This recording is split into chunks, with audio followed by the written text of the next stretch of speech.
Bienvenidos a esta primera jornada internacional multidisciplinaria en temática animal. Mi nombre es Marcia Condó y voy a estar a cargo de moderar estas 3 jornadas a llevarse a cabo desde hoy hasta el día viernes.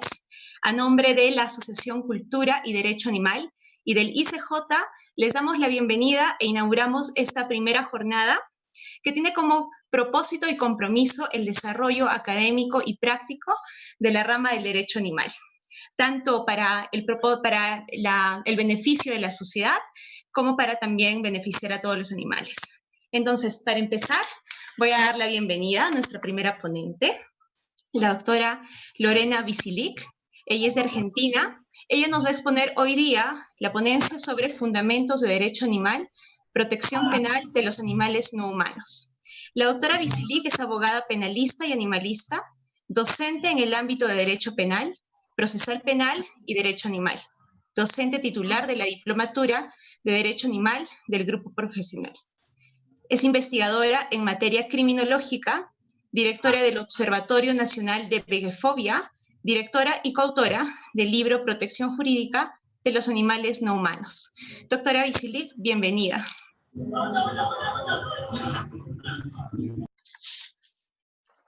Ahí está, hola, ahí está, no está activado el micrófono. Gracias, Marcia, por la presentación. Y bueno, gracias a todos. Quiero agradecer en especial a la doctora Beatriz Franciscovic Ingunza por la invitación y al Instituto ICJ, ¿no? Bueno, y agradecer a todos su participación en estas jornadas. Y felicitarlos por la iniciativa que creo que todos tenemos que tener en materia de derecho animal para visibilizar la causa y que trascienda las fronteras. Así que felicitaciones a todos y muchas gracias otra vez. Bueno, ahora, como bien dijo Marcia, voy a hablarles un poco, tenemos un tiempo muy acotado, así que voy a tratar de ser lo más célere posible, hablarles sobre los fundamentos, brevemente, algo introductorio sobre el derecho animal y nuestro régimen legal en Argentina. A ver, no sé si tengo para compartir pantalla habilitado, un segundo y ingreso, sí, tengo. Bien, yo preparé unas diapositivas para que sea mucho más fácil el seguimiento, ¿no? Visual. Y bueno, ¿cómo arrancamos esto, este tema de los fundamentos, ¿no? Yo en este momento no voy a hablarles de ninguna postura ética en particular, sino darles una aproximación. Realmente si tuviéramos que comenzar con cada autor que ha tratado desde la ética del derecho animal, no nos alcanzaría ni siquiera creo que una jornada anual, no, jornadas anuales para poder definir totalmente el pensamiento de cada uno. Así que brevemente quiero exponer mis fundamentos que para mí son básicos para este abordaje, ¿no? Primero, y siempre que hablo sobre los fundamentos, trato el tema de la otreidad. La otreidad referente al término del otro constitutivo, ¿no? Un concepto que parece muy sencillo, pero es muy complejo, sobre todo sociológicamente hablando.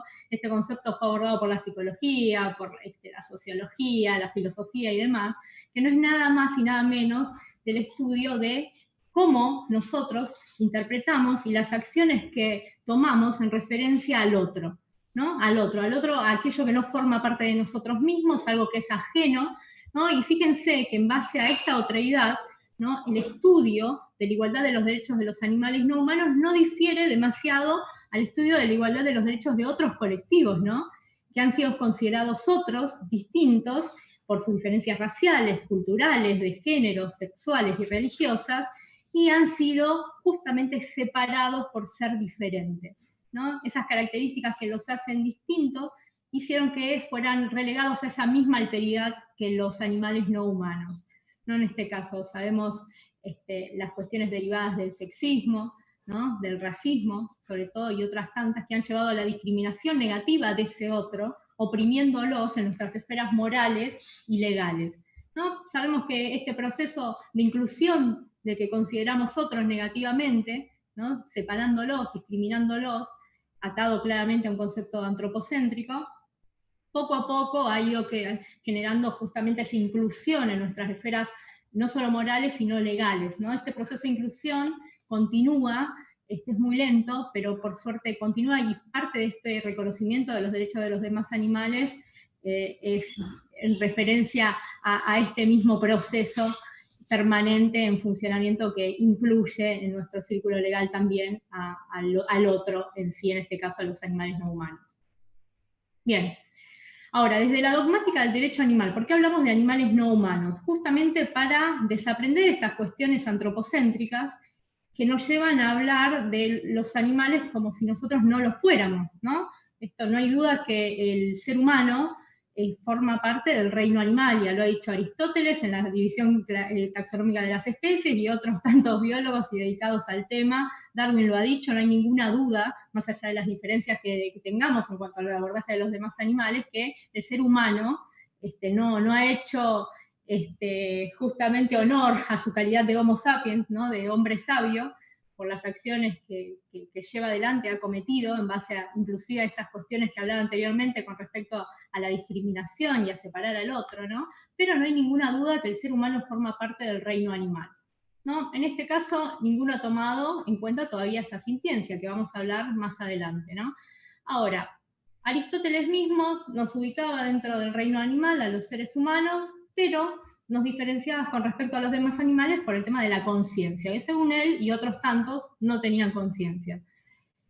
Ahora vemos que en el año 2012, más allá de que esto obviamente es totalmente objetable, no porque Aristóteles haya dicho que no tienen conciencia y otros tantos pensadores, no hay quienes sí dijeran anteriormente y antes de la declaración de Cambridge, que ahora voy a hacer referencia, que los animales no humanos tienen conciencia, perciben el mundo que los rodean y se perciben a sí mismos, ¿no? En el año 2012, a través de esta declaración que nombré anteriormente, donde se juntaron en Cambridge diferentes neurocientíficos, entre ellos Philip Lowe, ellos realizan una declaración justamente para ratificar esa conciencia que tienen los demás animales, ¿no?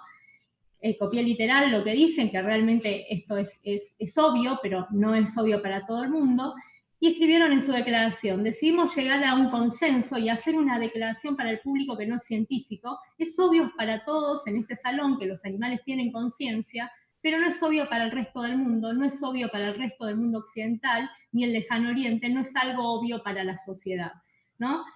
Dejando el pensamiento aristotélico, sabemos que hay muchas personas, inclusive hoy, que cuestionan la conciencia de los demás animales. Ahora en sí, ¿la conciencia sería relevante para su consideración moral o lo sería su sintiencia, ¿no? Y acá viene el fundamento básico del derecho animal. ¿Qué hace acreedores de derechos a los animales no humanos? Estos derechos que pedimos que se reconozcan porque ya tienen. No es que pedimos que tengan derechos porque realmente lo tienen desde el momento que viven, desde el momento que nacen. Inclusive habrán teorías que hablan también de la concepción misma, ¿no? Y ¿qué hace a los animales no humanos acreedores de estos deberes morales que tenemos para con ellos, ¿no? No va a ser otra cosa que esa sintiencia que nadie contempló, esa sintiencia no refiriéndonos a la mera sensibilidad, sino esa capacidad de tener dolor y placer, a tener esas experiencias sensoriales, ¿no? Esa sintiencia va a ser el prerequisito para hablar de intereses. Estos intereses van a dar lugar a esa base fundamental para la igualdad, ¿no? La igualdad y con ella el principio de igual consideración de intereses. Todo esto tiene que ser en conjunto tomado como un interés fundamental para ser considerado moralmente relevante para otros sujetos y para la ley misma, ¿no? O sea, nosotros hablamos de la inclusión en la esfera legal, que es muy importante, pero tiene que haber una inclusión desde nuestras esferas morales, ¿no? Abandonar ese egoísmo y ampliar nuestro círculo moral en ese sentido y abarcar a todos los animales no humanos en él. Todo esto tiene que tomarse como punto de partida al rechazo del especismo. Ahora bien, ¿qué es el especismo, no? Y hablamos del otro inicialmente y demás. El especismo va a ser justamente esa falsa creencia de superioridad del ser humano por sobre todas las demás especies, ¿no? Inclusive por la suya misma. Esta posición antropocéntrica se va a materializar en una dominación absoluta con respecto de los animales no humanos, institucionalizando de este modo la violencia y el maltrato que se ejercen sobre ellos. Sabemos que culturalmente en algunos lugares ciertos animales son maltratados, masacrados, otros más cuidados. Esto es la base del especismo, ¿no?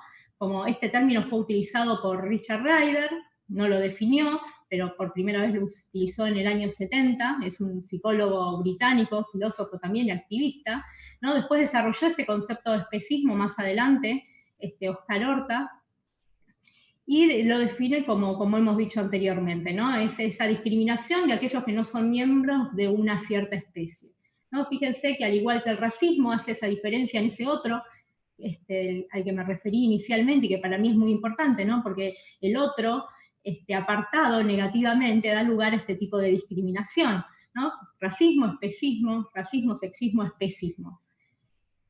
Ahora, ¿cómo se materializa ese especismo, más allá de que dijimos de la institucionalización de la violencia? Acá está, gráficamente es esto, ¿no? Respetamos a algunos porque creemos que tienen ciertas cualidades que son iguales prácticamente con nosotros, y a otros los masacramos, ¿no? Se explotan a otros para ser servidos en la mesa, para ser utilizados como si fueran cosas cuando sabemos que son seres sintientes, por lo cual son acreedores de derechos que deben ser respetados. Amamos a los perros, odiamos a las ratas, nos comemos a los cerdos, ¿no? Esto es el especismo. Considerarnos nosotros con esa superioridad como para decidir quién debe morir y quién debe vivir. ¿Y por qué? ¿Por afinidad a nosotros o por nada? Porque realmente no hay una justificación para eso.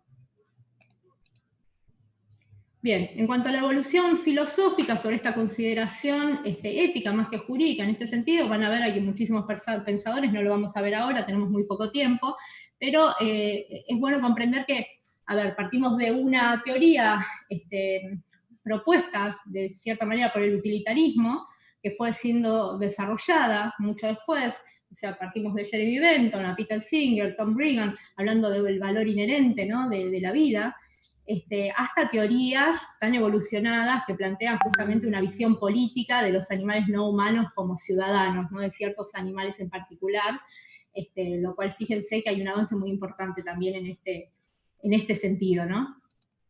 Bien. Bueno, ya hemos visto que ese especismo, al igual que el racismo y el sexismo, está basado en esas diferencias de hechos para otorgar o privar de consideración jurídica a ciertos animales por sobre otros, ¿no? El límite, como vimos, de esa sintencia, ¿no? De la capacidad de sufrir o gozar, es el que va a generar estos intereses y el que va a exigir la consideración de los animales como sujetos de derechos. Acá vamos a saltearnos una parte, voy a tratar de ir rapidísimo porque no vamos a llegar, tenemos 20 minutos nada más, pero bueno, en cuanto a aspectos jurídicos fundamentales, esto sin diapositivas, primero tenemos que desde el derecho, obviamente para abordar la consideración legal de los animales no humanos, abandonar esa visión antropocéntrica, ¿no?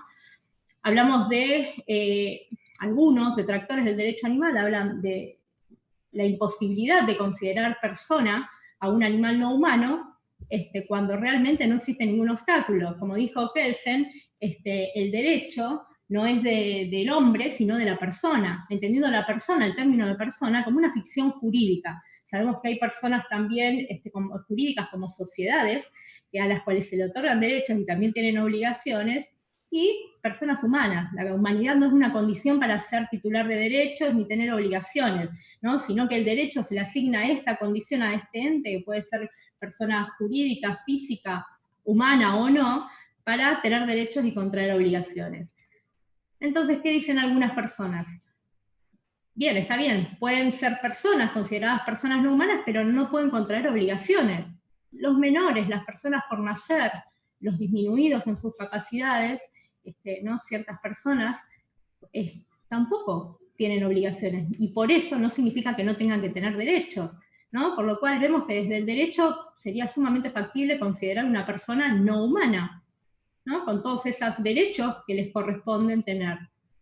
Ahora, en el marco normativo de Argentina, tenemos desde 1891, ahí surgió la primera ley de protección animal, la ley llamada Sarmiento. Esta ley hablaba de malos tratos ejercitados hacia los animales, con una pena obviamente muy baja, pero la innovación, al menos en nuestro país, y se resultó, la verdad, precursora de muchos ordenamientos legales, es la ley 14346, que data del año 54, o sea, 66 años de esta ley, donde habla de los animales como víctimas. Fíjense que los ordenamientos civiles generalmente, más allá de los cambios que hayan habido en algunas constituciones, como la de Alemania, la de Suiza, la de los Estados de México inclusive también, que habla de los animales no humanos como seres sintientes, de esa sensibilidad que algunas constituciones han receptado, ¿no? Y en algunos códigos también. En el Código Civil de Argentina, Código Civil y Comercial, se habla de los animales como cosas, ¿no? De hecho, hay ciertos artículos del Código Penal que también los incluyen dentro del régimen patrimonial. Pero fíjense que esta ley habla de hace 66 años, habla de los animales como víctimas, por lo cual le saca esa calidad de objeto en esta discrepancia en nuestros ordenamientos y lo pone en calidad de sujeto, ¿no? Dice quien hiciera víctima de actos de malos tratos o de crueldad a un animal, bueno, habla doméstico o cautivo en este caso, la ley, pero fíjense, ¿no? Le otorga esa calidad de víctima. Qué importante que es esto. En nuestros dos artículos, en estos dos en particular que les estoy nombrando, define los actos de malos tratos en el artículo 2 y en el artículo 3 los actos de crueldad. La pena es muy baja, es de 15 días a 1 año, estamos hablando de un delito de acción pública, por lo cual el Ministerio Público Fiscal tiene la obligación de investigar, ¿no? Y si se tomara conocimiento de un delito de este tipo, deben también denunciarlo un funcionario y debe, como dije, de la mano del fiscal realizar las investigaciones que sean necesarias para comprobar este delito o no, y sobre todo, en este caso, se debe, más allá de que cómo se maneje por la ausencia de protocolos correspondientes a este tipo de cuestiones o de falta de perspectiva antiespecista que debe ser aplicada desde los operadores judiciales, debería inicialmente poner en resguardo a la víctima, ¿no? Como dijimos y como lo dice la ley, el animal no humano. Nos queda muy poco tiempo, voy a cerrar, adelantar un poco las diapositivas. Nosotros en nuestra reforma constitucional en Argentina, a partir del año 94, ¿no? Yo encuentro el sustento en general, inclusive antes de esto, de la protección constitucional a los uno, que habla de la protección del medio ambiente y la biodiversidad. Todos los que luchamos por el reconocimiento de los demás animales, tenemos que tener en cuenta que hablamos de este artículo, pero separadamente, ¿no? O sea, una cosa es el medio ambiente y otra cosa es la biodiversidad.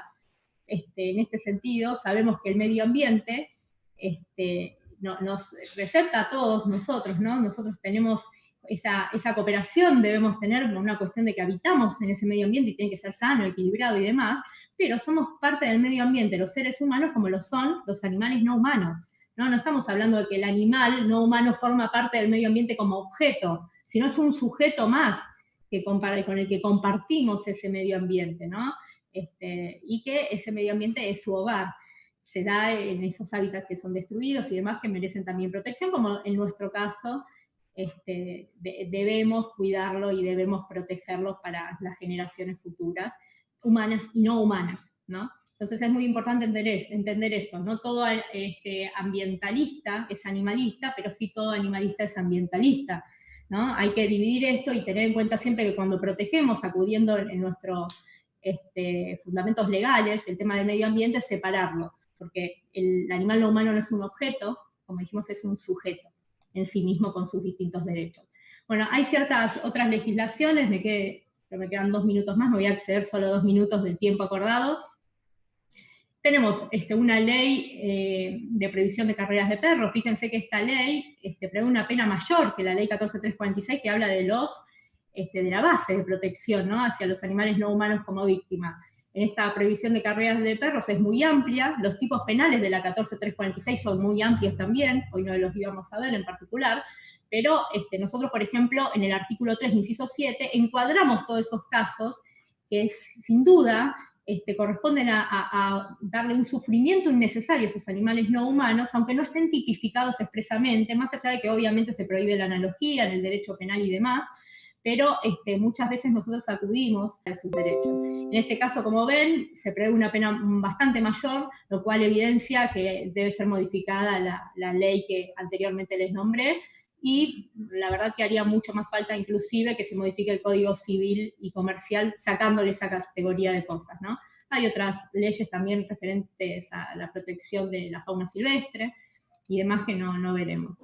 Tenemos la Declaración de los Derechos del Animal, que no es vinculante, tiene un tinte bienestarista, Yo creo que en este sentido, acá van a ver que hay una serie de derechos de los que nos habla esta declaración, que como bien dije, si bien es aceptada por algunas provincias acá, no es vinculante. Creo que en este sentido, ¿a qué voy con esto del bienestarismo y el abolicionismo? Cuando hablamos de reconocimiento de derechos nunca podemos hablar de bienestarismo.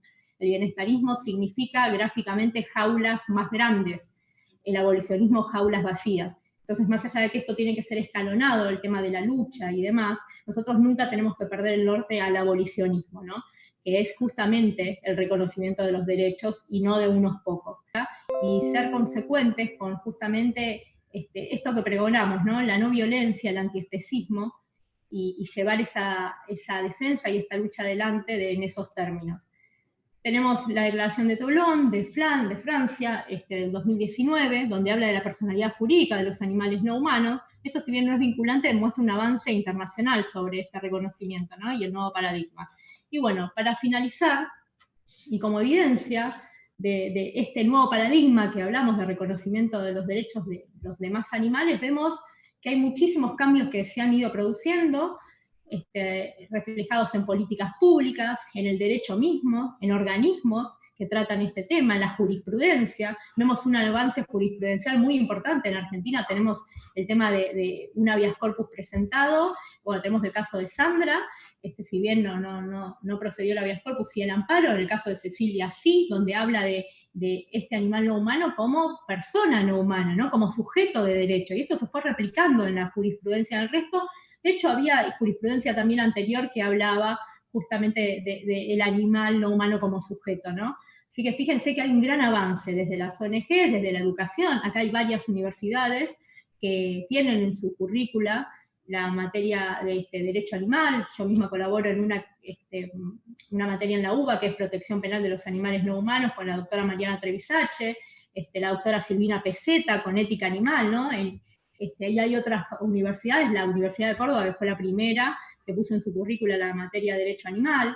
Hay hay muchísimo, pero nosotros tenemos que justamente desde todos estos frentes tratar de luchar para conseguir realmente este cambio a este nuevo paradigma de reconocimientos de derechos, y tener en claro siempre que este sentir es el que nos hace iguales. Bueno, muchas gracias a todos. Perdón que me excedí unos minutos, me excedí 4 igual, era entendido todo, y que bueno, damos adelante las preguntas si hay algunas. Doctora Lorena, muchísimas gracias por su ponencia. Entonces, tengo una primera pregunta, que es, ¿por qué se habla de dar personalidad a los animales? ¿No es ese un enfoque antropocéntrico? Bien, el tema es de la personalidad. Cuando hablamos de personalidad jurídica, no es un término antropocéntrico en sí, sino necesario, porque nosotros podemos tener moralmente esa inclusión en nuestro círculo moral de estos animales no humanos y respetarlos como se debe, ¿no? Porque desde el momento que nace tienen esos derechos, ¿no? No es que pedimos que se lo otorguen, sino que se lo reconozcan, pero legalmente sabemos que la sociedad se rige por normas, ¿no? Entonces, más allá de que el derecho penal, por ejemplo, es de última, que sea clara con respecto a estos derechos que no deben ser vulnerados, ¿no? Para protegerlos legalmente. Entonces, necesariamente la sociedad, los animales humanos, nos movemos con normas y tenemos que sí o sí avanzar sobre ellas para la protección sobre el resto de los animales. Muchas gracias, doctora. Tengo una pregunta. Referida al habeas corpus, en el caso Cecilia. El habeas corpus en particular, los jueces, Slocar y Ledesma creo que era la otra, pues que falla, hablan justamente de esa personalidad jurídica, esa calidad de sujeto de derecho, esa calidad de víctima, ¿no? Que después con Cecilia, que fue poco tiempo después, se termina de confirmar, ¿no? Dentro de la jurisprudencia. No confirmar en nuestras esferas orales, porque nosotros no tenemos ninguna duda que son sujetos de derechos, sino ante la justicia, ¿no?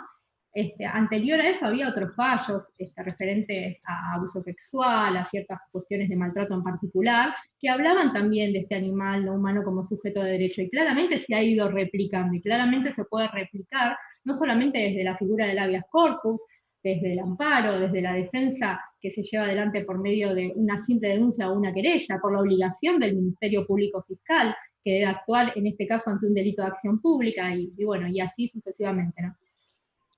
Muchas gracias, doctora. Una última pregunta es, ya existen leyes que regulan el uso de los animales, como por ejemplo las leyes anticrueldad en Estados Unidos y en Europa. ¿Creen que ha sido efectivo o que de alguna forma han beneficiado a los animales? Yo creo que siempre que se hable de un uso, no va a ser efectivo. Como dije, ¿no? El camino al norte es el abolicionismo, que entre tanto demos pasos cortos, nunca va a ser algo positivo, jamás. Entonces me parece que cuando hablamos de uso, estamos justamente yendo para el lado contrario donde queremos ir, ¿no? Porque estamos cosificando al animal humano cuando estamos tratando de sacarle legalmente su calidad de cosa, porque moralmente sabemos que no. O sea, no hay ninguna duda que son seres sintientes. Así que me parece en ese sentido, está bueno contemplar cualquier avance, pero hay que tener en claro siempre esto, inclusive cuando proponemos algún tipo de proyecto de ley o algún tipo de política pública en particular, política criminal, la intervención que tengamos, tenemos que tener en cuenta eso, ¿no? Que el maltrato no se regula, y que todo avance que hagamos no debe representar una involución de derecho, porque los animales no humanos no son de ni para. Han sido utilizados como si fueran cosas, pero no lo son. Entonces, eso es justamente lo que debemos abandonar cuando hablamos de reconocimiento de derechos. Cierto, doctora. En realidad yo comparto mucho esa posición, yo creo que hay que compartirla, hay que seguir enseñando, sobre todo ser activistas y educadores. Doctora Pisilic, muchísimas gracias por acompañarnos hoy día, ha sido un placer y es de verdad muy, muy lindo lo que vienen haciendo en Argentina. Muchas gracias, doctora. Gracias, Lorena, sí, ya tenemos tu certificado y ya te lo estamos enviando. Gracias, ¿Sí? muchas gracias. Muchísimas gracias. Muchas gracias. Entonces, vamos a pasarles ahora un pequeño video y vamos a seguir con el siguiente